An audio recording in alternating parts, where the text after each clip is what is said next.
Okay, it's April 17th, 2014. This is Brent Björkman with the Kentucky Folklife program, and I'm working on the Ranger Lore, the occupational working lives of park rangers. We're here at Mammoth Cave today, and we've been talking to a number of people over the last few months, and today we're talking to law enforcement personnel, and I'm here with a guest. Would you introduce yourself and tell me your position? Pete Zahrt, United States Park Ranger. Okay, Peter. Tell me a little bit about how you even got started in doing this kind of work, or was it something from a way back? I got started when I was in high school working for the Indiana State Parks. The guy gave me a job as a security officer, and it kind of groomed me because I lost all my nights and weekends, of my senior year. And I really liked the idea. I'd never really thought about law enforcement, but I really liked it. I enjoyed it. I did it for 4 or 5 years during college, and decided I wanted to get into law enforcement in a park setting, and just one step after another. So how did that training go after you started there? Is it a progression of different kinds of training, or? Mm-hmm. Mm-hmm. The cool thing about the Park Service, and that's ironically speaking, you go to a seasonal law enforcement academy accredited by the National Park Service. You pay for it yourself, room, lodging, course, everything. And then once you get through that, you're not promised a job. You just have a certification that allows you to apply to jobs. And so you work seasonally for a little bit, and then you get enough experience you can apply for a permanent job, which I am now. And then after being permanent for a couple of years, they send you to more training, and then you're kicked out into the wild. Is it specialized training, or is it just advancing in this? Which training are you talking about? Is it a general training, and then you go to, you said you... It's basic law enforcement, investigations, firearms, driving, defensive tactics. Mm-hmm. Yeah. Specialized training comes later, like use of force instructor, firearms instructor, stuff like that. That comes later. Mm-hmm. So after that training, did you stay in Indiana? Well, that was with the state parks. Okay. I actually went to the seasonal law enforcement academy, the one I was talking about, once I graduated college. And then I couldn't get a job for the winter season, so I was what was it? Oh, I cut trees at the state park where I worked. Then I was a beer salesman, and then I got a job at Isle Royale National Park as a seasonal law enforcement ranger. So I went up to Michigan.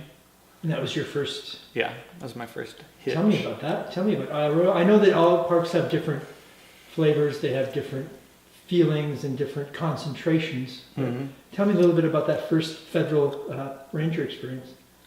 Well, I thought I was prepared for anything, and I was looking for adventure. And it's a 6.5-hour boat ride from the northern peninsula, or the upper peninsula of Michigan, to Isle Royale, which is an island in Lake Superior. And I was on the boat, I was feeling good, and then I saw the island come up out of the horizon, and I was like, what the heck did I get into? So, very remote. You would order your groceries a week in advance. They would come by boat. You would have to drive your boat 2 hours to get to the headquarters island, pick up your groceries, go back, you'd turn in your grocery slip for the next week. That's how groceries work. And if you forgot something or left something off the list, or they forgot to give it to you, you did without. So they forgot my beer one week, and that was bad. Yeah, but very remote. It was beautiful though. I could go out. I worked in the most remote duty station called Malone Bay. It's kind of in the middle of the island, and I think I saw my boss 6 times over the season, and it's very remote. But I could go out. I would get in my patrol boat early, about 7, and there was another island next to the island. It's a large island with little islands, all around it. It's a huge island. think it's 40 miles long. And it was called Wright Island. It was kind of shaped like a W. And I could come around the bend of the island on plane, at full speed, cut the motor, and coast in. And there was a family of moose that lived there. And early in the morning, there'd be 3 mama moose and a couple babies playing in the water early in the morning. It was pretty special. Yeah, absolutely. Pretty neat. So you said you were at the remote station. Were there, thinking about your comrades, your ranger comrades, how many were out there total, and did you get to see them much? I know you didn't see your boss. Well, there were, I believe it was 2 to a district. And so I had a district ranger, and he had a ranger with him at Wendigo, which was the far west side of the island. We were kind of a sub-district of that district, Malone Bay, so it was me and another guy. Then there was a chief ranger who was at the headquarters island. It was called Mott Island. And then there were 2 more at, I forget. And then 2 more after that. So what is that? 4, 5, 6, 7, 9 of us. So you were isolated you were by yourself most of the time. I went, I think, 2 weeks without seeing another person. It's kind of weird. So what were the duties? You had your patrol boat. You were just... Yeah, we get in the boat. Isle Royale is the least visited national park in the lower 48. So they had us doing other things like clearing a trail if you came up upon something, clearing out an old fire tower. We cleaned bathrooms. And then in between all that, if you contacted somebody, ran across somebody, do a marine safety inspection, check their permits, stuff like that. And that was for one season? Mm-hmm. That was about all I could take of that. I'm a people person. Yeah. And then you came here? No. I, let's see, left there. I was still seasonal. Once the season ends, there's a few parks that have winter seasonals, like the Everglades or some of the southern parks that will hire temporary or seasonal rangers, but those are few and far between.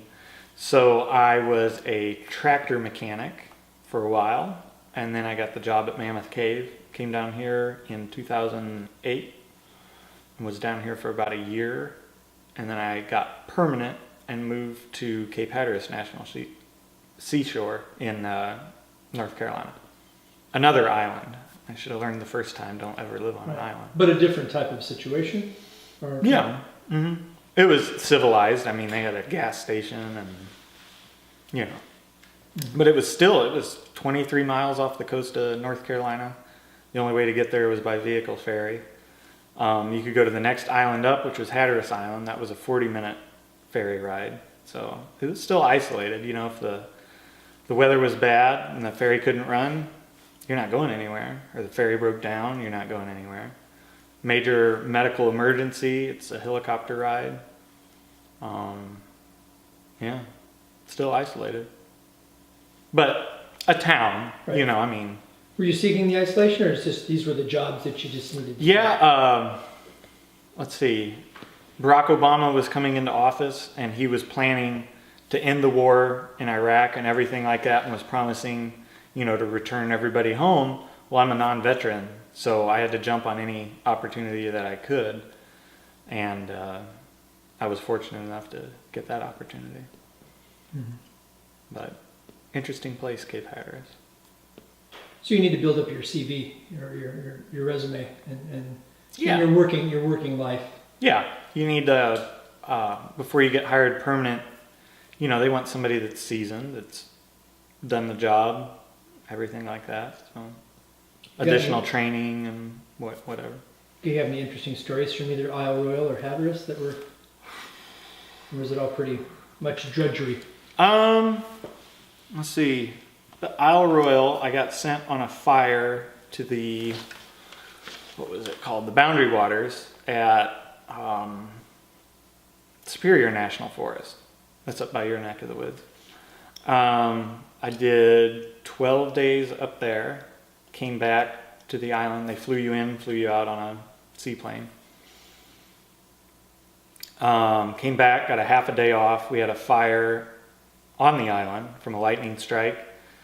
And so I worked, I think it was roughly around 30 straight days doing all fire and stuff. So it was a long hitch. And that fire training is part of the collective training. Yeah, all Park Service rangers. Yeah, all law enforcement rangers should be red carded, which is our certification to fight wildland fire. I think the scariest thing that happened to me up at Isle Royale was a gale was moving in, and which is it 40 plus mile an hour winds or something like that. Well, Lake Superior is like the worst stretch of water I've ever seen. It made, the Atlantic Ocean when I was down at Cape Hatteras, I was like, that's nothing. And I had to go tell these hikers, that there was a gale and the ferry wouldn't be coming. So they needed to figure it out to stay an extra night. When you're backpacking, you have each day plotted out. Well, they're adding an extra day unexpectedly, so I needed to go tell them that. And I went out in my little boat, and the waves were so high that when I was in the trough, in between the waves, I couldn't see the top of the next one coming. And I was going around a point, which is, a bad idea in those conditions. And I was like, you know what, it's too unsafe, turn around. So I started to turn around, a wave hit the side of the boat and almost swamped the boat. And that was pretty hairy. The water's 40 some degrees, so if you were thrown overboard, you'd have 10-15 minutes before hypothermia would set in. So I was probably 3/4 of a mile off the coast of the island. So. And you returned to that particular. Oh yeah, I turned around, pushed the throttle all the way forward, and was bailing out as much as I could with the bilge pump was running, and just had my fingers crossed I was going to make it back to the channel in one piece. Wow. It's pretty hairy. So you had marine boat safe training. Yeah, the Park Service does, it's called Motorboat Operator Certification Course, MOCC. And I think the program at Isle Royale is the best in the Park Service just because of the water you would run in up there. I think it was probably about a week and a half long. They did navigation, survival, you name it. Anything related to boating they would do. So, you would go out in fog. I was driving a 23 foot V-hull boat. So not a huge boat.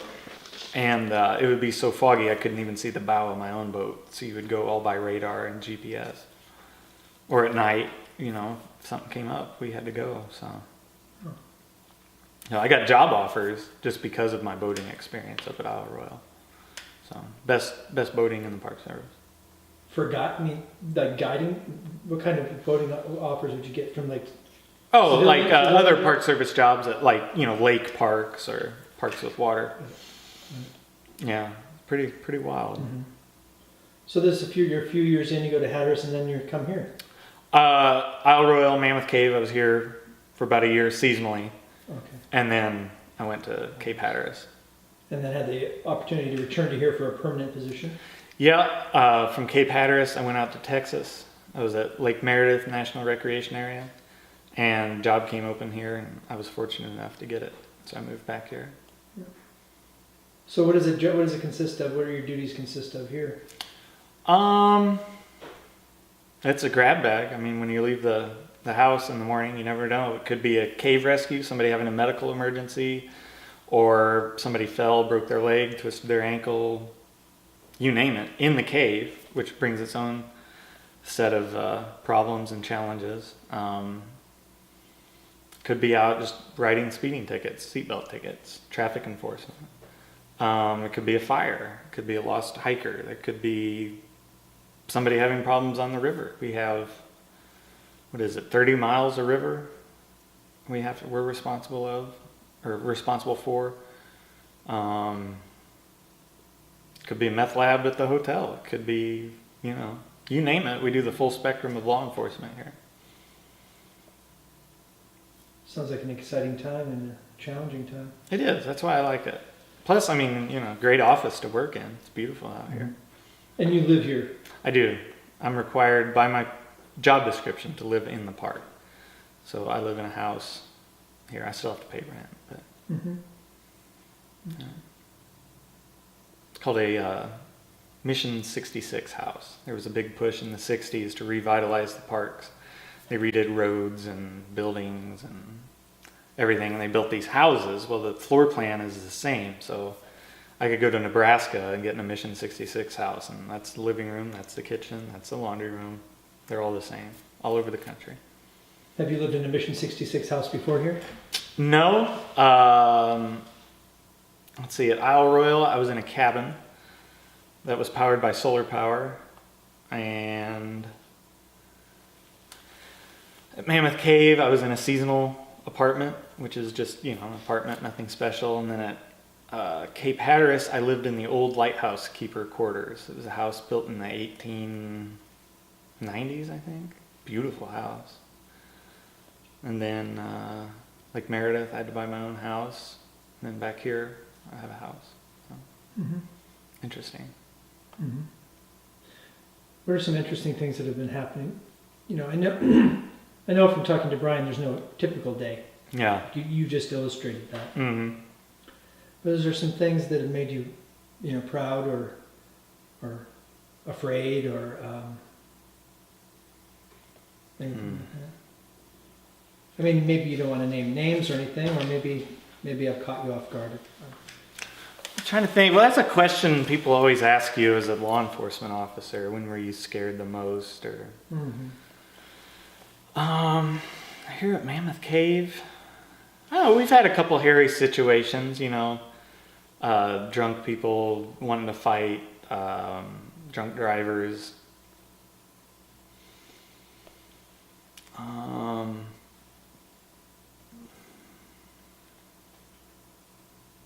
Ranger and I got called to an island on the Green River.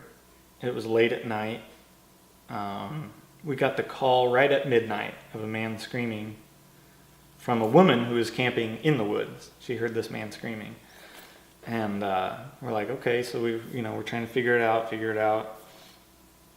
Get a call from some people that are camping with the man.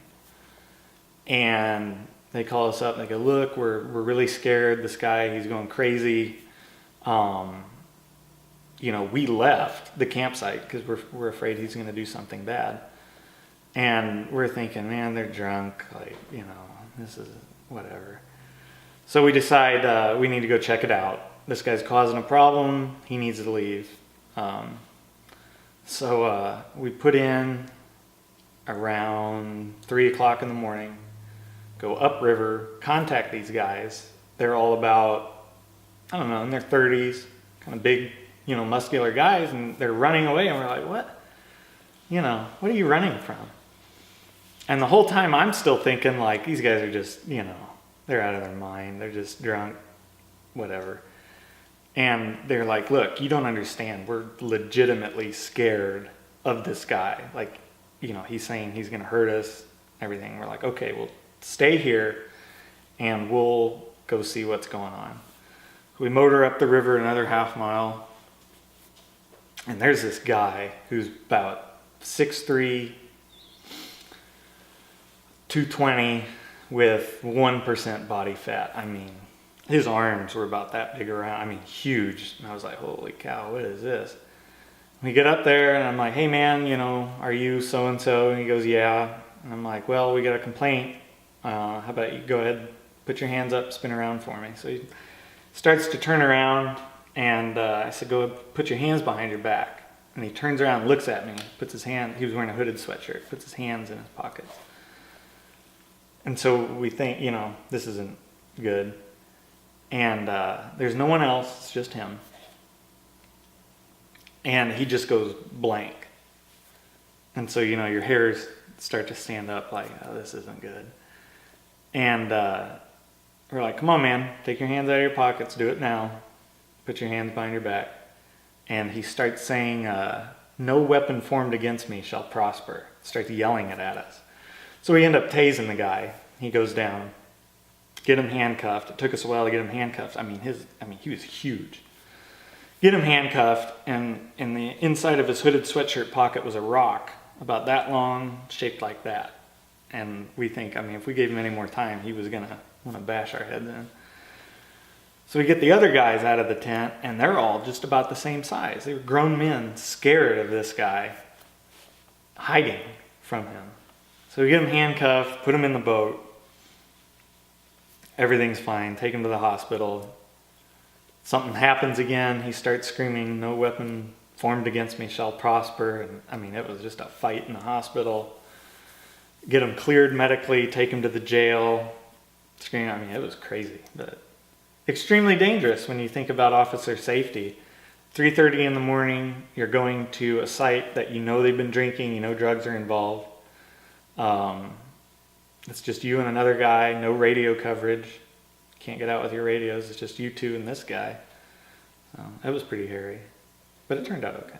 Well, yeah, and just, you know, I guess one of the things we talk about working culture, and so your comrade, your the guy that you were with, your colleague, how do you work together on something like that? I mean, how do you divide up the?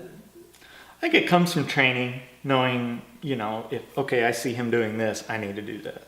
Just training and experience. Mm-hmm. Mm-hmm. And just the practice of working in a team. And mm-hmm.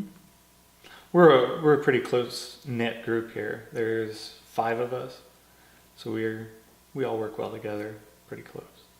Yeah. It's long hours. We work a 10-hour day, so it can be long. You know, like that night, I didn't get home till 10:30 the next morning. I started my shift at 2 in the afternoon the prior day. It was a long day. Can be long days. I fought a fire out in Texas. I went to work at 8 in the morning. Got called to the fire at 3 in the afternoon. Got home about 9:30 the next morning. Went to sleep, woke up at 4, got called back out to the fire. It flared back up. So, can be long days. Yeah. No typical day. No, you never know. You never know. And it could be the most boring day in the world, and you're just beating your head against the wall. And then 2 minutes before the end of your shift, you know, something happens. What's the most meaningful part of your job to you? I mean, is there any certain part that you're attracted to most? I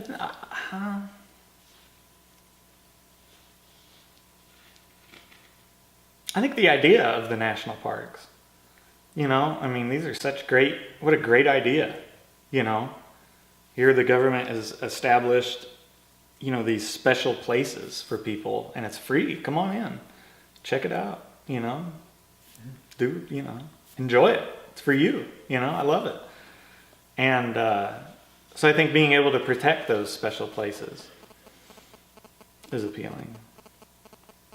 You use the word, I was just watching Ken Burns' Mm-hmm. America's Greatest Idea, that Mm-hmm. Wallace Stegner, I think, coined that term, and it's a pretty compelling story that we reserve these places. Mm-hmm. And it brings to the idea, going back to like John Muir, and what do you think about stewardship? You're part of the stewardship thing that you've devoted your life to, and do you have anything that how do you conceive stewardship in the context of the national parks? I think just being a responsible, good user of the resource, you know. A lot of people have worked a lot of long hours, whether it be in Washington or the trail crew. People have worked very hard to give this, to make it available to the general, to the nation. And I think, it should be taken care of. You should use it responsibly, Don't throw your litter out. Don't carve on trees. Just simple things. Mm-hmm. Be a good user of it. Mm-hmm. Let it be how you have found it for generations to come. Mm-hmm. So the interaction with the general park user, not the criminal element. Are you a gentle hand kind of person, or how do you? How do you deal with most of the visitors? Or, I just talk to them just how I'm talking to you. yeah. You know, if they need kicked in the butt, we'll kick them in the butt. Right. But most of the time, it's just talk to them. Do you think they see you different because of that? The way you're with the sidearm and with the vest? I think people are confused. You know, whoa, you know, what's a park ranger doing with that? You know, but in the 1920s, I just saw a thing from. Oh, this is bad. I'm a bad park ranger. I can't think of the guy's name. Who was it? Not Muir. Who's the other guys? The original founders. What? Hit some of the. You just said a couple of the names. What? Like the first environmentalists, you mean? Or the founders of the guys that really pushed the Park Service forward. Yeah, I'm a bad. Oh man, I mean they got like a thing at every park for the guy. I can't. Anyway, I read an old announcement from the 1920s for a ranger in Yellowstone, and one of the things on it was your primary duty as a police officer. And that's from way back when. I mean, the first park ranger, Harry Yount, carried a gun. But people see, you know, the hat and the outfit, and they think you're just, you know, Jolly Bear. But that's the reason why park rangers are the number one assaulted federal law enforcement agents in the country. Because, I mean, well, think about it. You get some guy from downtown St. Louis. No idea about the national parks. Now, they know it's a park. They've seen Yogi Bear. They know Ranger Rick. Well, they come, they decide to do whatever that's wrong. And here comes a park ranger to tell them, you need to stop this, or I'm going to give you a ticket for this. And if you're a park ranger, what can you do? You know, so that's why we're assaulted so many times. They think you're just, I'm going to give you a talk and point out what kind of flower that is. So that completely makes sense. Mm-hmm. I was thinking about that. You have to be you are primarily this law enforcement person, but yet you're perceived as a simple interpreter that they've interpreted as. Yeah. You don't have jurisdiction. Yeah. You're just a park ranger. You know, you'll be on a traffic stop trying to write this person a ticket, and these people stop, hey, where's the visitor center? Or where can we get firewood? And it's like, do you see the car, you know, with the lights? And I'm busy, you know. I was doing a field sobriety test to a guy. He was drunk, driving drunk. I was doing my field sobriety test. And some guy just came up, walked up to me. I was like, hey, man, where's the hotel at? You know, it's crazy. So... Yeah, that is. And that actually really helps me understand better, because I know it's got to be a real chore to look different than a blue uniform in blue, mm-hmm. I guess. Yeah, what people normally conceive as what a police officer would wear. We wear these mainly out of comfort, and these are great. Why are they so comfortable? Well, normally, you know, the bulletproof vest goes under a shirt. And, I mean, the heat gets, you know, all your body heat gets trapped, and if it's hot outside, and, I mean, they're just not comfortable. You sit down, they come up, you're always fighting it. This thing, you know, you wear it on the outside, the air can get in. It's just, it's great. Warm in the winter? Yeah. Yeah. And, I mean, say you know, you're doing something outside in the summer, searching a car or hiking somewhere to go find somebody. I mean, you can just take it off, cool down for a couple minutes, and then put it right back on. You don't have to take your shirt off, take the vest off. What's it made out of? What's the vest? Is it Kevlar? Yeah, the inside is Kevlar. Outside is just, I don't know, some material. Mm-hmm. But very comfortable. Well, I'm wondering, I think somebody has told me up until not so long ago that maybe you had them underneath. Maybe that was it, but it's a real visual cue that maybe helps you with this issue. You do look different than Chuck or somebody mm-hmm. in interpretation. Of course, you have the side, the gun, the firearm, handgun. Up until, what was it, 2003? I don't know if Brian told you, but the buffalo badge, the badge that like Chuck would wear or any of the other, everybody wore them. The the law enforcement guys. The one on your side? On your... No, this, well, the badge that Chuck wears is called the buffalo badge. And up until, I believe it was 2003, everybody wore the same badge. Yeah, okay. Even us. So if I came up to you and said, hey, stop doing this, well, I just saw you. A cave guide had the same badge. So I think in 2003, they switched to this badge, or the shield, I think is what they call it. And that really helps to differentiate us from an interpreter or a science guy or whatever. This seems important. Yeah. Makes your life easier. Yeah. I mean, up until the 80s, late 80s, some parks wouldn't even let the law enforcement guys wear their gun belts while doing their job. Would they not have access to guns, or would they be kept in the cab of the truck? Or? Yeah, there were quite a few rangers shot that their gun was in a briefcase under the front seat of their patrol car because the superintendent or park management didn't want visitors to see, a park ranger with a gun. So. Mm-hmm.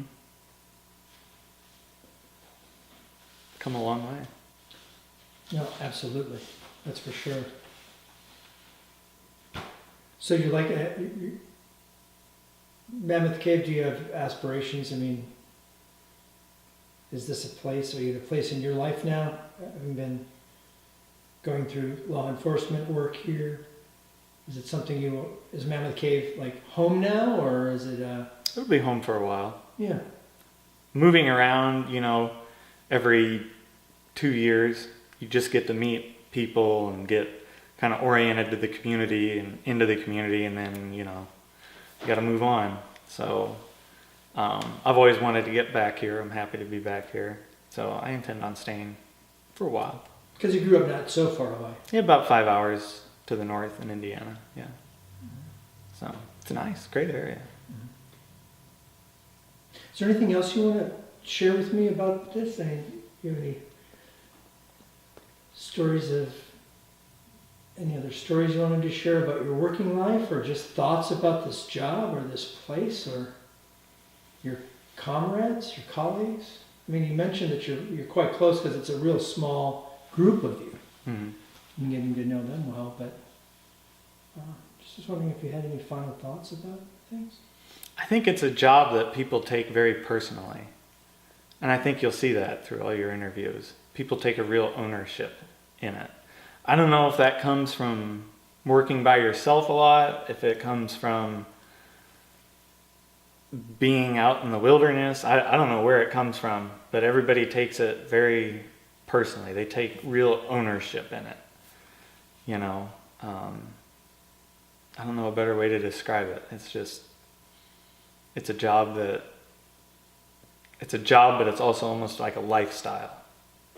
And I think it's good. I love it. Couldn't imagine doing anything else.